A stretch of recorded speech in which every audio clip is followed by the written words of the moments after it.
Welcome to the Resilient Recruiter Podcast. I'm your host, Mark Whitby, and today we're joined by Aaron Opalewski. Aaron is a true entrepreneur. He co-founded his first staffing company at just 24. He's now the CEO and founder of Spark Talent, a company he launched in 2013 at the age of 29. Since then, the business has grown to a portfolio of 7 staffing companies in diverse industries. 3 of the staffing companies he built consistently generate 8-figure revenues, and one of them, Spark Packaging, achieved 7 figures in its very first year. But Aaron's entrepreneurial spirit does not stop there. He's also a partner in 2 other companies outside of staffing, and he holds investments in food and beverage industry as well. Aaron, welcome. Thanks for being here. Thanks for having me, Mark. It's awesome to be on.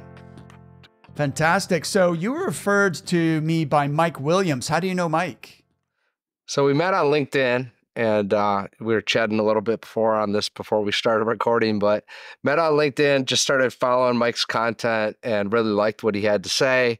And I can't remember, I think he sent me a message because we would like each other's posts and stuff like that. But we ended up on a phone call, and we've done a couple phone calls. I love talking to other people in the industry that are building their businesses, and it's just a fun thing, right? Because we've organically built, a couple, we've done some mergers.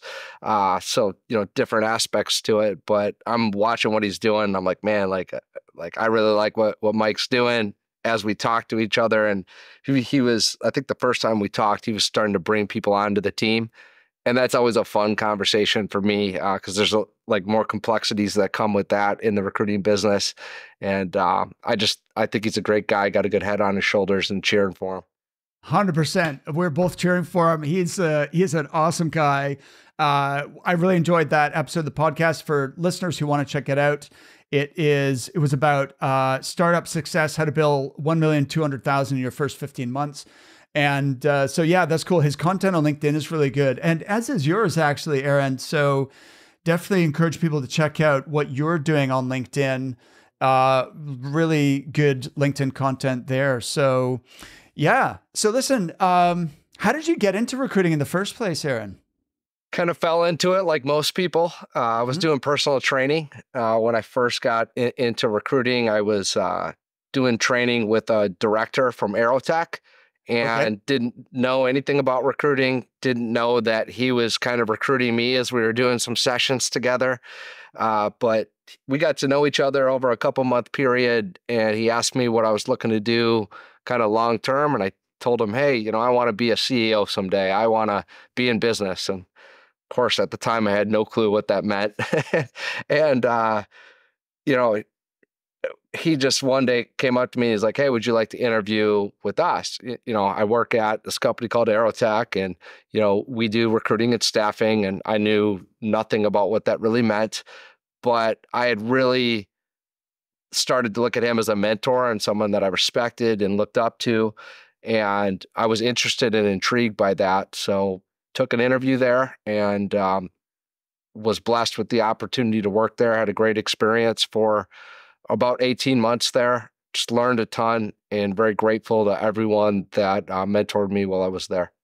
Amazing. And then what was the journey of launching your very first staffing company at such an early age? Well, the adversity of 2009, so I got into recruiting in October of 2007. Okay. And yep. The industry, people that had been in, and I think there's some lessons in this, but people that had been in would tell me that the industry was better before, back when it was busy, things like that. And I didn't know anything different. So I'm like, hey, we're making placements. I'm learning. My, commission checks are growing. I'm advancing with promotions. I don't know, but this is great. I love it. And, we got to 2009. And I was about 6 months into a promotion in sales at Aerotech, and they consolidated 4 offices in the state of Michigan as the auto industry was struggling. And about a month and a half after that consolidation, they laid off 80 or 90 people. Wow. Which our office was, I think it was about 80 people. And so of the 90, I think there was 5 people left from our office by the time that was done. I I was one of the people that was left, but I was demoted and I wasn't really fond of that. Yeah, no And, kidding. After, I have a different perspective on it now because I think the person that had that responsibility, which probably no one would want, had to go with who they knew. When you're consolidating 4 offices, a couple hundred people, you just don't have the time in 45 days to probably evaluate that. There's a lot going on. I just look at it a lot differently now and kind of understand that they were in a tough spot there. I mean, it sounds like as tough it was as it must have been at the time, it was a blessing in disguise, right? Because, you've then gone on to bigger and better things and launched your own firm. So was that as soon as you went through that consolidation, like what was the thought process then to say, do you know what? I'm going to make something, I'm going to build something of my own. Yeah, it was shortly thereafter. I was still getting my degree at the time, and I loved what I was doing. I looked at it like, man, I want to be at Aerotech forever. Like going in there, I didn't have this like plan going on while I was there to go off and start my own business. But once that all kind of transpired in about a 90-day period or so, it was all of a month before we started, our own firm. I started with another person that was there. We did industrial staffing. My background at Aerotech was I would do some of that on the side, but it was more engineering based. Yep. And so industrial staffing was a different pace. And I was used to it because I would do it at night while I worked at Aerotech, but it was like full bore, all kinds of high volume stuff right out of the gate. And it was definitely different than placing mechanical and electrical engineers. Right. Okay. Interesting. So do you know what? I'd love to just dive into Spark Talent and learn how you've grown that over the last, 10 plus years to, a really successful portfolio of companies, because that's something that not many, firm owners achieve, right? There's a lot of stuff to learn. There's a lot of complexity. There's a pain barrier to go through. And I'd love to just pick your brains and see how much we can glean in the time we have left. Does that sound all right? Sounds great. All right. So what was the inspiration behind Spark Talent? Why, because you already had a firm that you were a partner in. Why launch another one? Yeah, well, the first company, great experience, 50-50 partners. I just gave you that tight timeline of when we started. We started in a month. So guess what we didn't do? We didn't business plan, right? Which is okay. We had agreements, but we didn't talk through those agreements and delegate responsibilities and who's responsible for what. We didn't set core values. We didn't have mission or vision that we really talked about. And that was, hey, there's some good things to that because we were like, hey, let's go and let's get it done and let's produce results. And hey, that worked well. We put together a great firm that was able to get up to 8 figures in revenue in a 3-year period of time. So we're doing some good things. But as we were growing and then adding to the team, not having some of those things figured out, I think it was kind of set up to fail as it hit certain levels. And, there's more than one way to do things. Like we had a different vision for how to move that forward. And so that business is still going and we started Spark. And I think a big proponent for me was I wanted to promote people faster and expand back into some of these other markets, engineering, professional services, and even some of the things that have transpired now over a decade, right? Like I wanted to do that. My other partner just didn't want to do those things the same way. And it just got to the point where it was best for us to be separate, so that's what we did. That's how Spark started. Awesome. And so, what are some of the lessons you learned from the first business that you've applied to growing Spark Talent? It was initially that if we were going to grow past certain points, we had to delegate responsibilities and give people opportunities to grow. And not that we didn't have any growth at the other firm, but we didn't promote a lot of people to give them the chance to own the account relationships and have responsibilities like that. So that's something that was wired into us from day one of Spark Talent. It's become our purpose as a company to help people grow. And, our first year we grew 800% and promoted a bunch of people, probably too much, because we learned, some things for that. And, but that's just been wired into our DNA since day one. Can we drill down on that a little bit deeper? So I love your purpose of helping people grow. Did I say it right? Can you repeat what you said? That's right. Yeah. It's okay. We help people grow. So you walk in our office, it's the first thing you see on the wall. I love it. Okay. And by the way, if I've checked out the Spark website, and it's really I like the images, the videos on there. You've got a lot about culture, about core values and that kind of stuff, which I'd love to get into. But let's first of all talk about what's the progression plan for people? What's the career pathway for people at Spark, and how have you designed that? It's evolved over a decade, and I hope that it continues to evolve. Otherwise, we're not necessarily, a core value of ours is to be humble, crave improvement. If it doesn't continue to evolve, I think that we're falling short, for our team. So it started out with pretty normal career paths, hey, you can move into account management or sales type roles.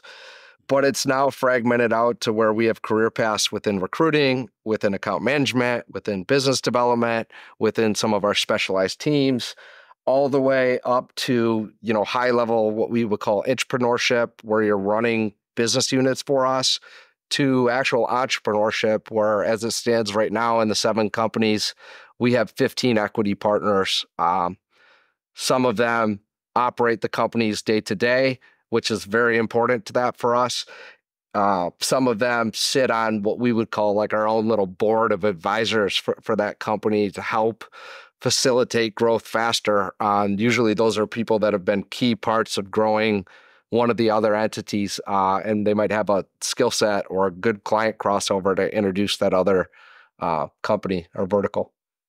I love this, Aaron. This is really cool. So the way that it's evolved and stands currently, it sounds like the 3 primary functions are recruiting, account management, and business development. Is that right?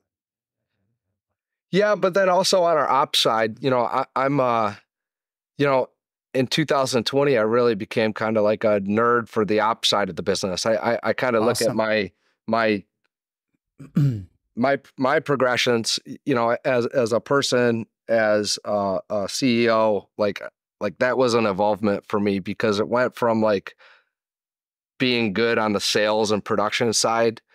And it's not, I don't want to discount, it's not that I didn't know anything about the operational side, but I really drove down during that time period, which was adverse for us for a little bit. And then it wasn't. We really exploded from that again. But I drilled down on the operational side and learning the business and how we want to move stuff, and was able to look at some things that worked for us over a 6-7 year period. And, when you're reading stuff that you kind of know, it hits you in a different way. Or when you learn, it's man, that's really right. So I don't know if I answered your question there, but our ops team is completely evolved, and we have tons of career paths out of that side too, that aren't just straight. They're not all very salary. There's variable income to them. Okay, that's really interesting, because a lot of the emphasis in recruiting, obviously it's a sales oriented business, and it's the front office that really gets the glory and the promotion, the rewards, and then the back office, which of course is super important, especially in temporary or contract staffing. The back office is even more significant, but often they're sort of overshadowed. It sounds like you've tried to create opportunities for growth for everybody in the business, which fits in with your purpose, right? Helping people grow, which I think is tremendous. So we'll come around to the operations part in a second, because I think that is the Achilles heel of many entrepreneurs, especially recruiters and people who are sales oriented. And that is going to constrain people's growth if they don't really have a solid operational side of the business. So before we get into that though, the model of the business, because you've mentioned these 3 kind of areas, is it a kind of split desk model where you have someone like focus on business development and then the account manager and then the recruiter, or what's the structure of the businesses? So we have a mantra that we're all recruiters, and that can mean different things at different levels, but we're all recruiters in some way, shape, or form. Right, and that goes for me too. I still interview everybody that walks through these doors and going to be part of our teams. Like I look at myself as the number one recruiter, within the businesses. Yes, and I'll also like, hey, I'll pick up a phone and get on with someone too. I don't do that as much anymore, but if I do it, I usually do it out in front of people to be intentional about it. We have a coaching program called Apex for entrepreneurs who want to scale, and one of the things that I'm constantly, promoting is the idea that you as the owner need to be you need to own internal recruitment and get really good at recruiting for your own firm and Absolutely. treat that with as much, that has to be just as high a priority as delivering for your clients. And, somebody in your team, but probably the founder, needs to really be the owner of that. And doesn't mean that other leaders can't help to drive that forward and maybe even hire an internal recruiter for your own team. But is really the founder and the owner, usually, at least the size of companies we're talking about, not huge enterprises, internal recruiting. There's really two things you need to get right. If you hire the right people and then you develop them and give them tremendous training, coaching, and support, it's almost inevitable that you'll be successful, right? And you can mess up a lot of other things, but if you get those two things right, then you're going to be in good shape. So I'm pleased to hear you talk about how you really see yourself as the number one internal recruiter. So the original question, though, coming back to it, was what's the structure of the teams? You mentioned different pathways for promotion, and I just was curious to know how the business is set up. Yep. So we have, thank you for, I can get off on a tangent. So, no worries, me too. So we have recruiters, we have account managers, we have business development, and then we have our internal ops team, an external ops team, and a group of that really services the portfolio of 7 companies. So we have those. Our account managers, a big part of their job is still recruiting, for their clients. That's a big part. Our only area that doesn't directly do a ton of recruiting, but we're trying to figure out how we even integrate this in. And we like doing it kind of like the front end relationship, like right now, but we're still tweaking this. Our business development people are more so involved in the upfront. And what we've liked, it's not always, but we're considering this, is having them stay on and try and do the first placement or a placement. So they're learning, and that's helping them get better as they go back out to market and talk to other people. So we're still tinkering with that. And that's our newest area, because at one point we just had salespeople that managed accounts, and they did business development, and they did some recruiting. And we felt like it was diluting the client experience and probably the candidate experience too. Yeah. And we're obsessive around the lifetime value of clients. And I think the industry in general, I think the more obsessed that we get around that, the more I feel like a lot of people look at it and be like, Aaron, you guys don't struggle in this area. But the more focused we get in that area, the more it keeps me up at night. I'm like, man, we got to do better with this. Got to do better with this. And so that break off has been an evolvement of that for us, is like, hey, this is how we really focus in on giving the best experience to our clients. This is how we're going to know the most about them. So with that being new, we're trying to add back in more recruiting to that role too. So it's funny. I've recorded 2. This is the second podcast I recorded today. And on the last one, lifetime value of a customer came up as well. And it's so weird because we've never talked about that, but then twice in one day it's come up. And you're right. Recruiters do not tend to focus on that. And, but what was interesting, you might find this interesting, Aaron. So the guy who I interviewed who mentioned this, His name is Manan. He is the founder and CEO of a recruiting software company called Recruiter Flow. And what he's observed from the data, because they have thousands of users, is that the companies that have the highest revenue per customer are also tend to be the bigger, more successful recruiting businesses. So it's like one of the things he's noticed is that the companies that get above 1 million in gross profit also have, they also have a higher revenue per customer than the firms that are smaller. So how did you arrive at this lifetime value of a customer being important? Well, I think it just keeps evolving, right? But so back in 2018, at that point we had one company. It was just Spark Talent. Yep. We were actively billing probably anywhere from like 80 to 90 clients within a week at that point. Mm-hmm. And we were doing a lot of new business development too. Well, as we moved into 2019,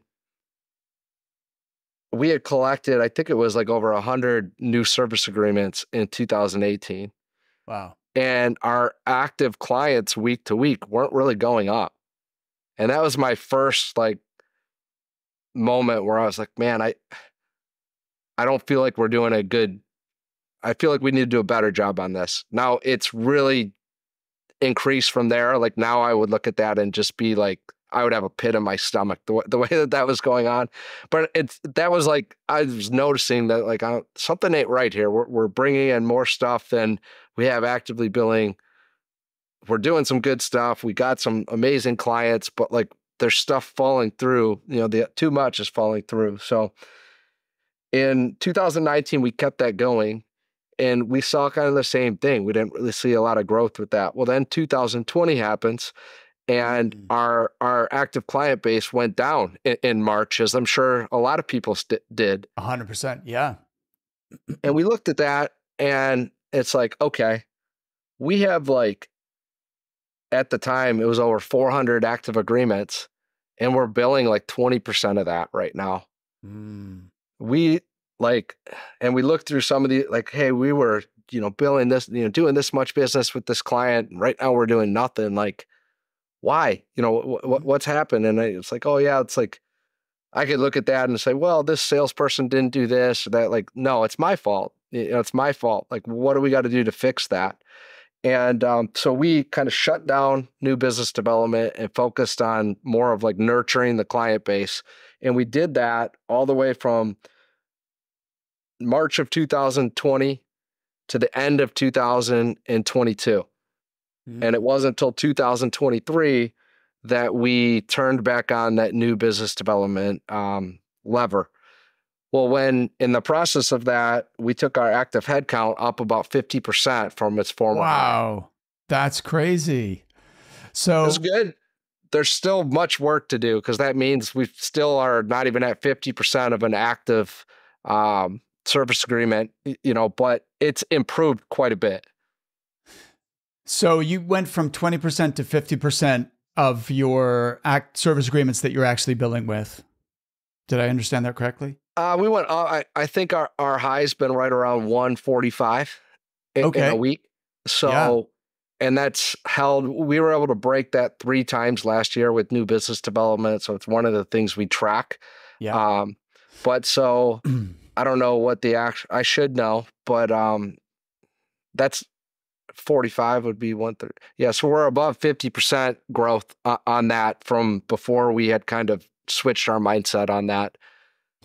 But there's a lot of work to do still. We can do much better. So we're working on it every day. Aaron, there's so many directions we could take this conversation, but I'm interested, like what did you do differently to nurture those clients? I think it starts with looking at it like, hey, like, oh, like, I would never have told you this back then, but I think there was a little bit of a mindset of like, well, if something doesn't work out, we'll just find another client.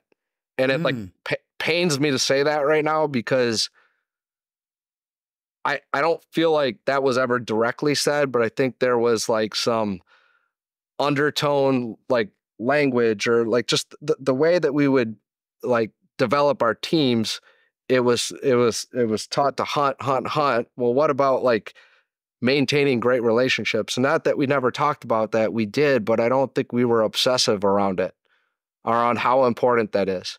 Or like, hey, do a good job, do what you say you're going to do, like go above and beyond in the extra mile for the client. Like, so one of our own core values, find a way to deliver value for your clients, right? Like, I don't feel like we were doing a good enough job of that, and we've got much better. And within that, there's just much room to improve still. And Aaron, like, I think nobody would disagree with anything you've just said in terms of like the importance of client relationships and delivering value and so on. But what, in practical terms, what did you do to improve? Because having the philosophy is one thing, but actually implementing it is where a lot of recruiters get stuck. You know, they focus on the new business, because it's, and then, so what were some of the kind of practical changes?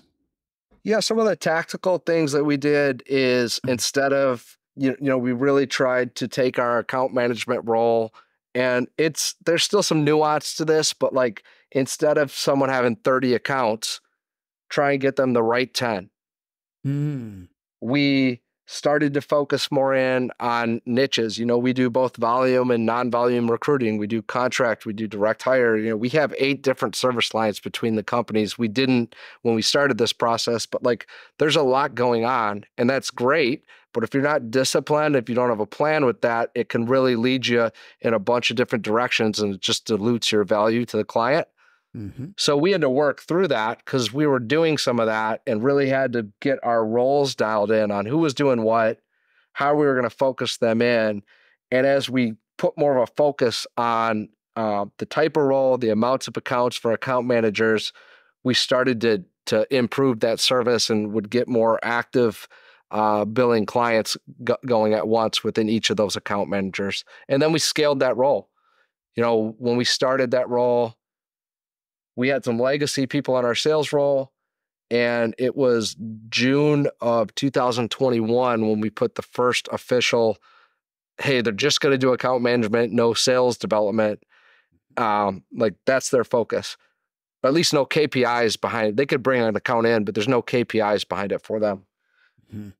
Well, by the time we got 2 years out on that, so midway through 2023, we had 20 people in that new role. So we took it from 1 to 20 in that period of time, and that was a focal point. So there was that, and then it's definitely not. We put an emphasis on training.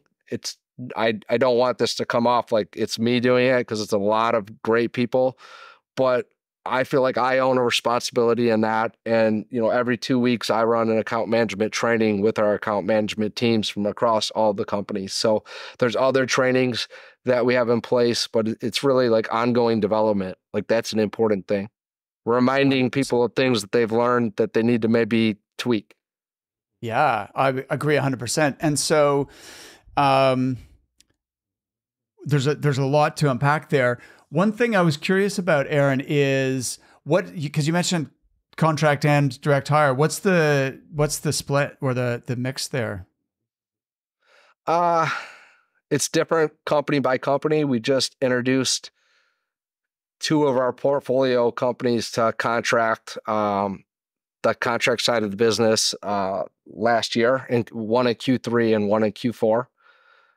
So we're actually running our new reports, because we've added, from August of last year, we've done 4 new businesses. So I'm like that we brought in. So I think we're done. Like, and that was my main recruiting part of recruiting for me, is like M&A, type stuff, right? Well, we're pretty heavy on that right now.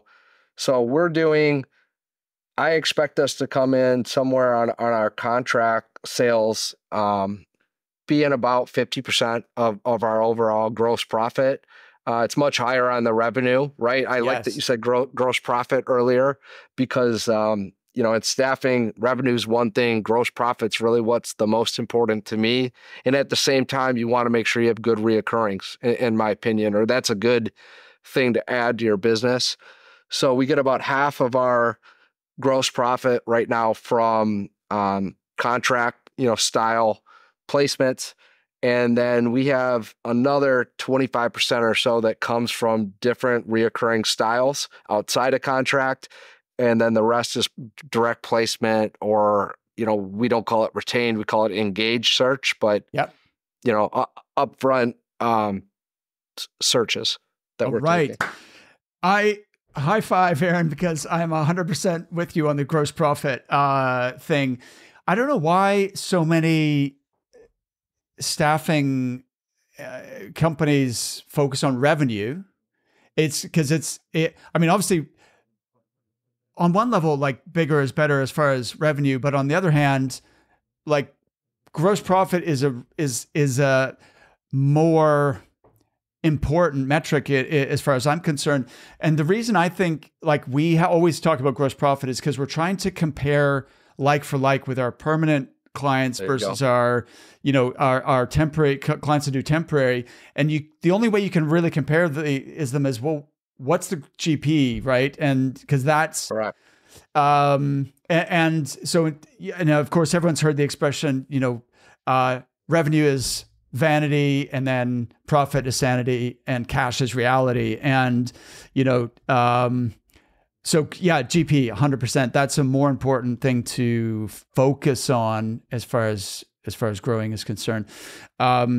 So I'd love to learn more about how you've kind of built out the business, because you've mentioned acquisition, you've mentioned that you have different equity partners. And so there's an opportunity for people to even, you've got intrapreneurship and then you've got entrepreneurship. Could you say more about how this has kind of evolved?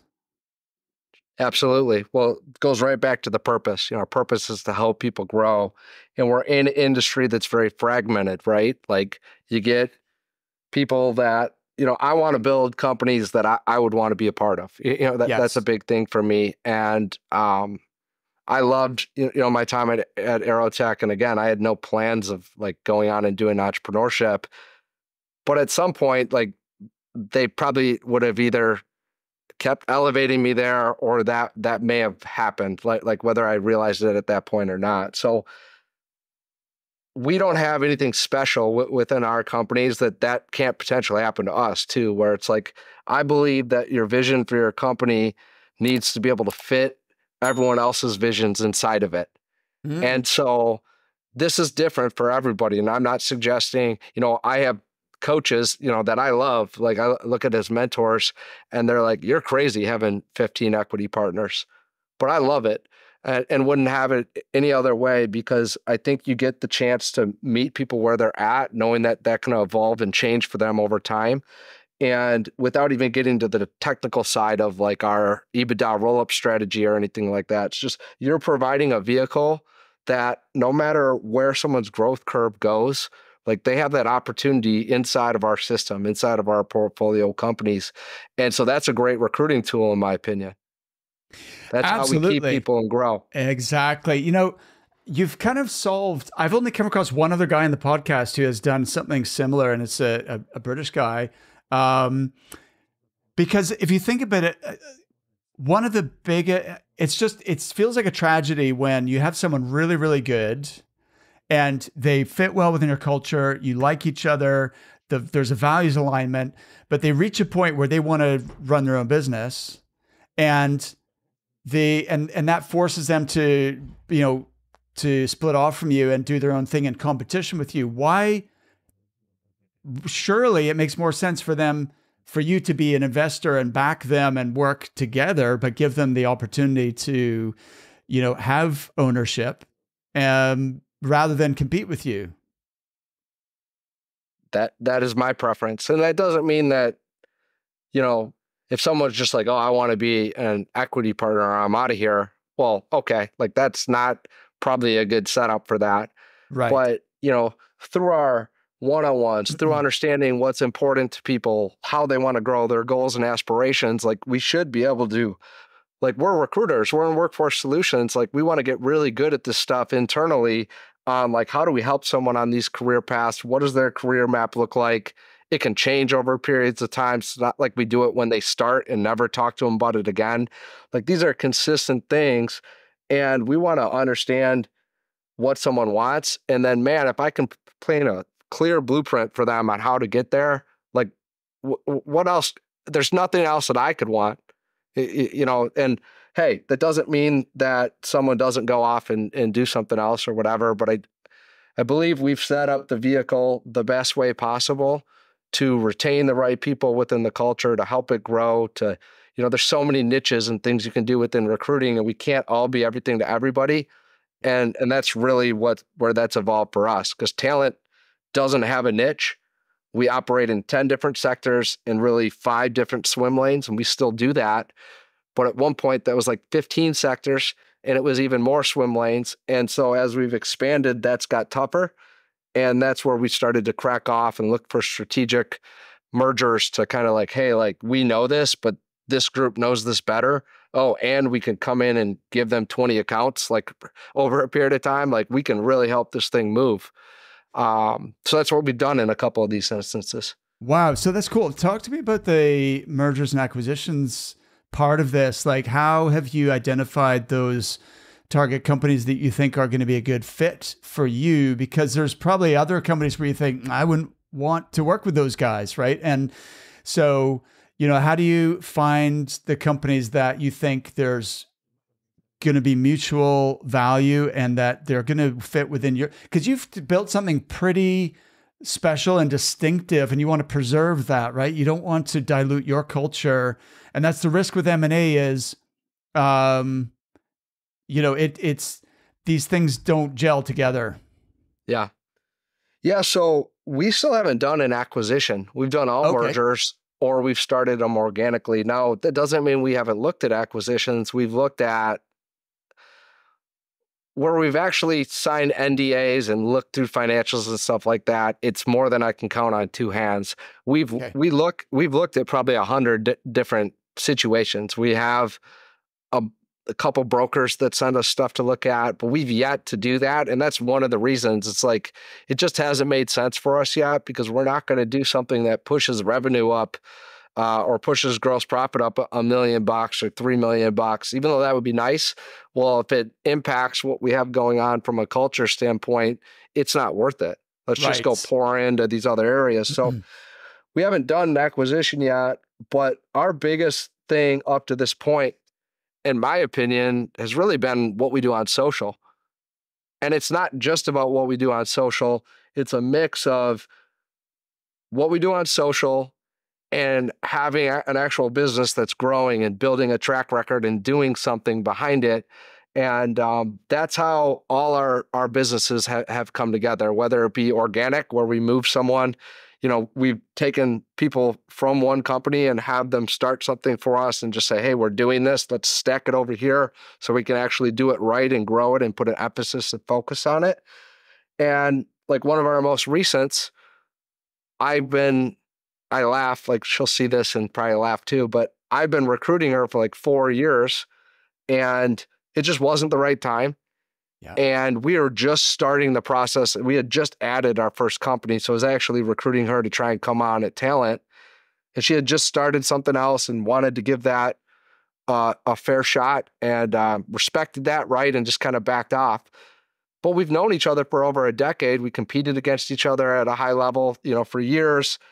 We started to get more friendly and like communicate on social during like that period and probably a little bit before it. And then we've kept in touch that way over a 3-year period. And, you know, the timing comes up right and we start to have more conversations. And next thing you know, we started that business in October and they're up rocking and rolling. They're already up over their headcount target for Q1 as it, amazing, as we got into this week. So a lot has been through social. Okay, let's double click on that. Before we do, someone on this podcast has said, and I wish I could remember off the top of my head who it was, they asked themselves, who are the best people we know and why aren't they already working here? Right. And it's that, and it may not happen immediately, but if we know who's out there that we would love to partner with or work with, and we're just nurturing them, keeping in touch, kind of like you mentioned client nurturing, right? We should be doing the same thing for internal, like our future internal hires, and having that, that prospect database that we're nurturing. So what does that look like on socials for you? Well, for this is just my opinion. I don't know this is actually right, but I think like, hey, by posting stuff on social, on how you go about situations, what you believe in, things that have worked or haven't worked for you, like you start to see if you have alignment with someone or not, right? And Yes. Yep. like we're definitely not for everybody. Not everyone's going to agree with the way we do stuff, and that's completely fine. And there'll be people that do. Well, for the people that do, you're giving them a window into like how you think, how you operate, and I think you just get to some alignment, quicker. I approach conversations now like even in that one, like I didn't have this master plan that in 4 years this was going to come together. I stated my intentions that like we would love to have her. It was in a different role, and I'm actually glad it didn't work out that way because she wouldn't have been an owner. And I think that's really what she needed was to. She was at that stage, she wanted to become an owner, and we weren't there yet on ripping out more of those companies this way. So the timing of that worked great. Well, as I'm approaching other combos, hey, if it goes that direction and we could provide value and there's a mutual value in a partnership, awesome. But like, it's also just fun to have the conversations. Like the industry is not collaborative enough. Yeah. Yeah. Yeah. It's not collaborative enough. And if you want to, I believe you got to have an enemy. The enemy, for me is the industry standard, how the industry standard operates, how they treat clients, how they treat each other. There's so many other industries that are way more collaborative than the recruiting industry, and there's no reason not to be. Like I'm as competitive as you're going to find of a person, but that doesn't mean that there can't be other companies out there that do great things either, Yeah. and who do I actually who am I going to get along with the most? Who am I going to like have meaningful conversations with? Who am I going to be able to just, whether it's financially a good thing for me or just like an impactful conversation? Well, it's people that are doing this, right? That are Absolutely. at It's so levels of true. it before. So Yeah. some of my best friendships are now like people that we work with within the companies. And my favorite conversations are people just across the country and now even outside of the country with people that are in the industry that we can have good, meaningful conversations about how recruiting can be done, compared Yeah. to what's been standard for 30 plus years or however long it's been. I love that mindset, Aaron. And it's unbelievable when you share ideas with like-minded people. Well, number one, as you said, like you have so much in common with people who are in the same industry. So why wouldn't you just like share ideas, compare like best practices, and support each other, encourage each other, right? And so that's what we've tried to create in our community. We've got at this stage just over 60 like-minded recruiting firm owners who come together regularly to cheer each other on and also share what's working for them, and that's super interesting what people can learn from each other. How does so you haven't done acquisitions, but you've done mergers. What does that look like? Yeah, so a couple of the businesses, without getting into like exact numbers, but like, so two of the mergers that we did were both under $1 million in gross profit. And we were able to quickly move those to over the $1 million line and going at the $3 million line within the first year. And that's because Wow. we were doing some of what they've done. I don't want to overgeneralize, but like, okay, we got good salespeople, we got good industry knowledge here on this, but they need some infrastructure support. They got to point the tip of the spear in the right direction, so we could help them do that. Oh, by the way, it helps when we can, over a period of time, integrate in accounts in those situations and put them in front of more people to do business in an area that they're uniquely qualified to do it. Right. So that's worked well for us, so far. And, I've been grateful that we've been able to do a couple of those. Fantastic. So you're looking for companies that, with your infrastructure, your support, your know-how, they could like rapidly increase their GP, basically. Correct. And so we've done two under $1 million and helped them both go over $1 million. now, because we just did 4 in a shorter period of time, and one of those is EJ, who you met with a little bit today. It's more of a vertical integration for us. It's our media company for all the other companies. So we want to Oh, do that's things cool. that, yeah, the goal is to do things that if you come out within the portfolio, like immediately can improve the business, and we can do that at a way that's cost effective for those businesses too, through volume purchasing or blanket agreements, whatever it may be. Well, as we look at moving forward on that, it's not that we wouldn't do another one like that, but we're looking more now in that $3 million in gross profit range, because you got certain issues at 1 million. It's my opinion, you go kind of 1 million in GP, then 3 million in GP, then 10 million in GP, and then 30 million in GP. And I can't tell you my thoughts anywhere past that at this point, because we're still learning. But like, there's different problems that you run into or different hurdles to jump at those levels. Yeah. So we know we can help at the 1 million. We know we can help at the 3 million level too, but we haven't done that in a merger yet, right out of the gate. We'd like to try and tackle that next, because we think you only got so much time. So we think that would be the best one for us to tackle next with what we've built, with the current 7. That makes sense. I love it.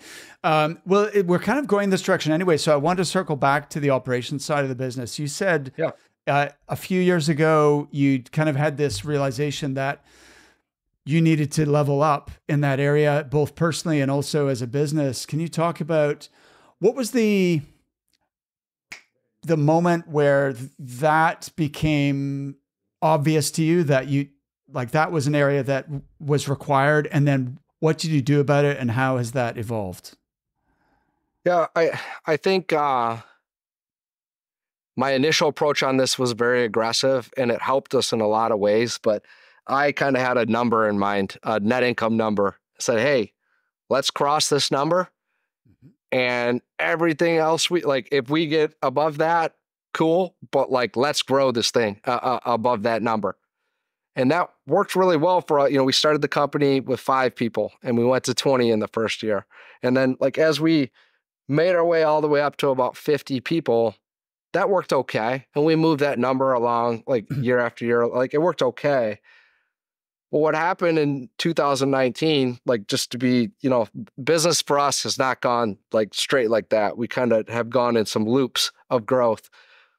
Well, we've always been fortunate enough to be, profitable, some years better than others, right? But as we look at some of these other businesses, it also gives you perspective on okay, even in our bad years, our numbers were good still, but not up to our standard on how we want to move the businesses.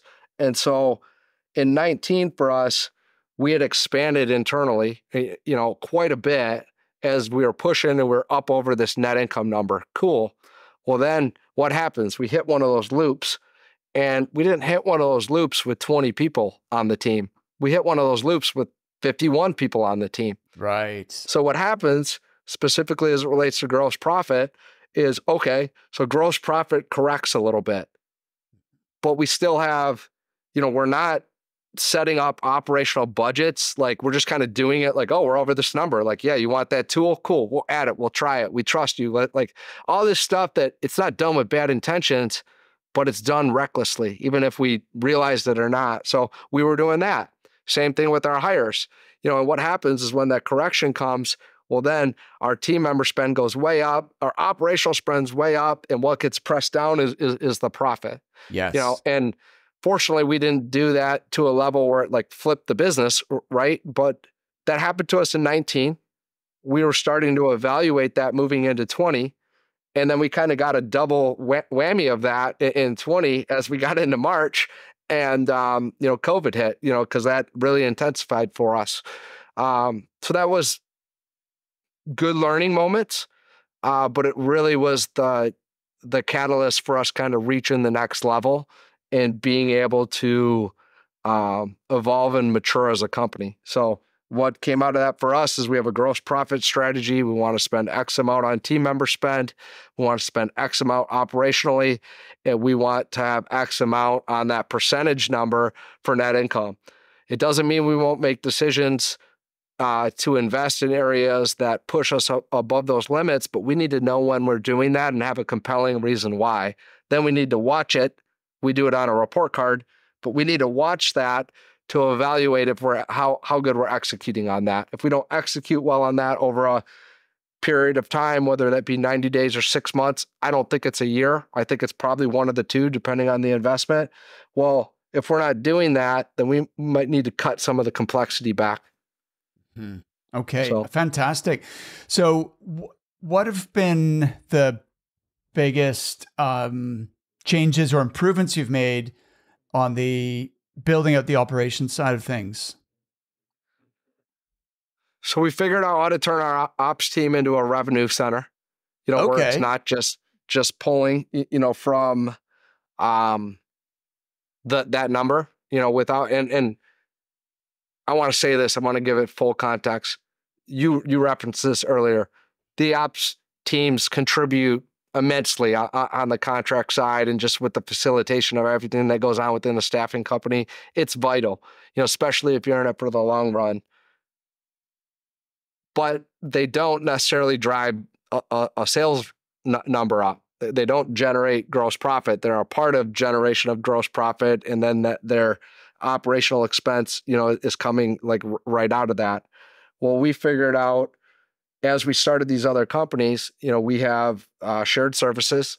And so we're able to build, like, one of the hardest things for our staffing company to scale is that we're probably better in sales than we are in operations. Yes. How do I know that? Because I lived this, and over a decade, we were able to improve it.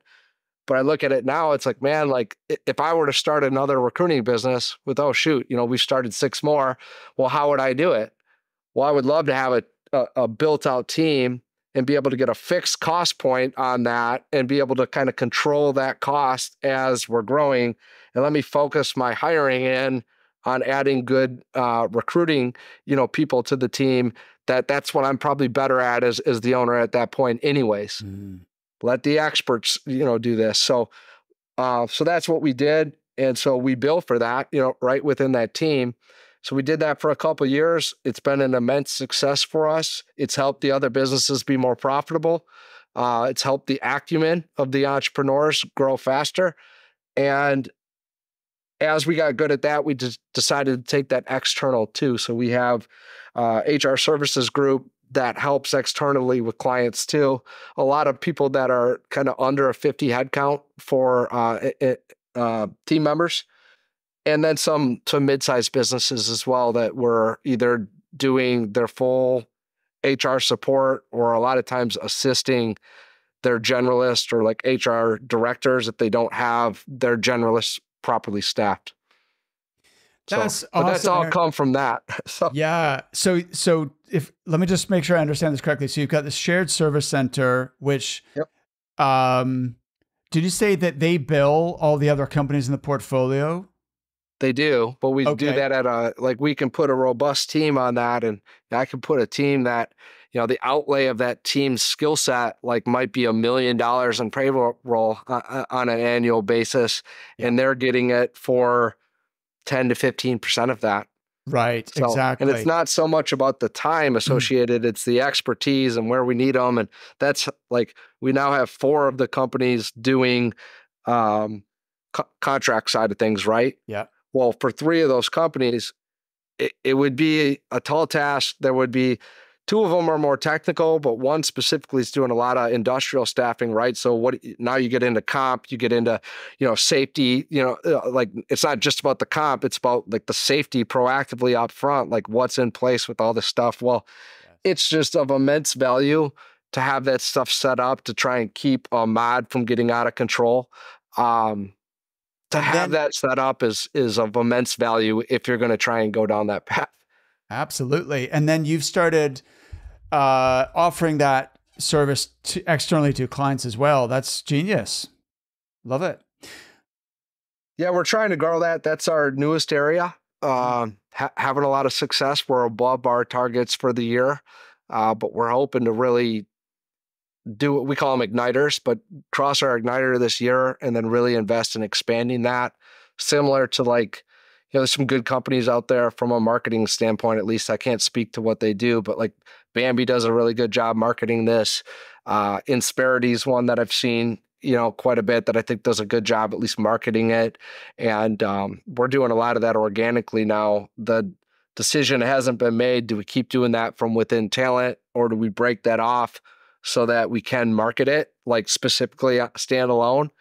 We're still in the process of deciding that. So, boy, there's so much to unpack here, and I feel like we've explored some really interesting topics, but I would love to do this again sometime, because like I feel like there's so much more we've scratched the surface of.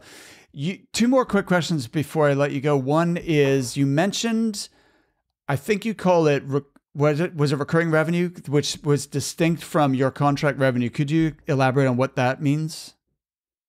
So our reoccurrings would be contract. It would be, you're probably familiar with like RPO. Like we like to coin our own terms for everything. And it's still, I'm sitting here with our marketing guy. So it's, from a keyword standpoint, it would be interesting to see if that is actually better for us or worse. But so recruiting partner services for us is similar to RPO. We think it's like it has a much more robust capability than just a standard RPO. Yeah. But so what we set up there, like anything that we set up on that's over 6 months, we consider that in our reoccurring revenue column. A lot of those are annual contracts, or even in some instances 2 or 3 year contracts. Right. So that's a big area of our reoccurrings. And then our HR services team, we do, a monthly reoccurring or SOW work that similarly goes 3, 6, 12 months or longer. So anything that we get like that, we tack into our reoccurring flows and are watching that. So I love that. That's brilliant. Like we could do a whole session just on that. Final question is, be humble, crave improvement. I like your values. Like people should definitely go to the website, sparktalentinc.com. So what does be humble, crave improvement mean in your business? Yeah. To me, I think I just posted on this recently. So you did. Yeah. That's how I found out about it. Yeah. So to me, it's like, when you look at being humble, it's not about being like timid or meek necessarily in something. Like, it's okay to have confidence, right? Like, I think part of being humble is first being good, and then just not that you have to pound your chest all the time about how good you are, that your track record speaks for itself. So that's part of it. And then the other part would be, where we love, like where we just added in like crave improvement, right? Well, no matter how good you think you are, there's always someone better. There's always more to learn. And if at any point you feel like that's not the case, you're probably on a collision course with some adversity. So we look at that like, hey, we can be confident in what we do. We can believe in what we do. We want to let our actions and our work speak for itself. We want to enter a room with confidence. We want to believe in ourselves and our capabilities. And at the same time, we want to understand that we can always improve. We can always get better. The more we learn about a topic, the more you realize there is to learn, and that we should just always be pushing to get better.